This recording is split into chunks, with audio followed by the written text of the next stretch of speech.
Hey everybody, it's Audrey, and it is also midterm time, or at least it is for me. Today I'm studying for my biology exam because it comes up the soonest, and I'm going to be using the Cornell style of notes to take information from the handout that the professor gave us. This style of notes is my favorite for reading and for lectures with a ton of information in them, such as a big PowerPoint presentation, but I do use other styles of notes in the various classes that I take, so it's not my go-to style of notes. It's just one that I think is helpful when you have a lot of key terms and definitions you need to write down. So let's go ahead and get started studying for biology. When I study, I only use 3 different colors of pens, a pink, a black, and a blue.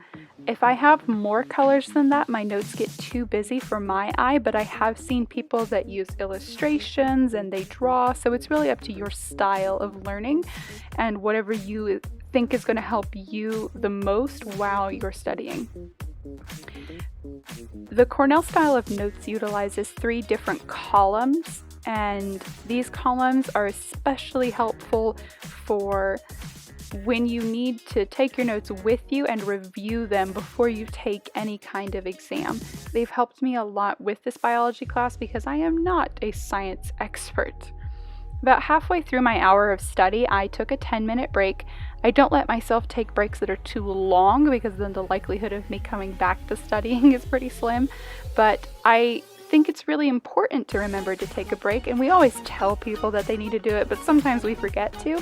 The main reason why I take breaks, either to get some food or some water or just to stretch it out, is because if I don't, I'm going to become overwhelmed and be pretty miserable while I'm studying, and then I'm not absorbing the information, and I'm also not enjoying myself. And those are 2 things that I need to have an effective study session. So after my break, I finished up all of my notes, and here's a completed page of notes in the Cornell style. The pink writing in the left column is definitions of key terms. I've also seen people use it to write questions you can use to prompt yourself. By covering up that middle section and trying to answer the questions in your left column, you're really working on your memorization and your understanding of these key terms. The bottom column in the Cornell style of notes is where you write a summary, and this summary is supposed to be as if you had to explain this information to someone who is not taking the class, so it also helps you with your information. Here's a walkthrough of all of the notes that I took during this hour or so of study. As you can see, sometimes I write a lot in my left column, sometimes I only write a little bit, and then sometimes I don't write anything at all. It really depends on what you need help remembering while you're studying. So if you have a pretty good understanding of the concepts and you don't write anything in your left column, that doesn't mean you're using the Cornell style of notes wrong. The irony of this study session is there was a whole section about energy, and I had to take my 10-minute break because my energy was low. So remember, when you're taking time to study, don't be afraid to rest. Don't be afraid to write a lot or only write a little bit. It really just depends on what you need to be successful. So remember, with the Cornell style of notes, you have 3 sections. The left column is for key terms, definitions, and study questions.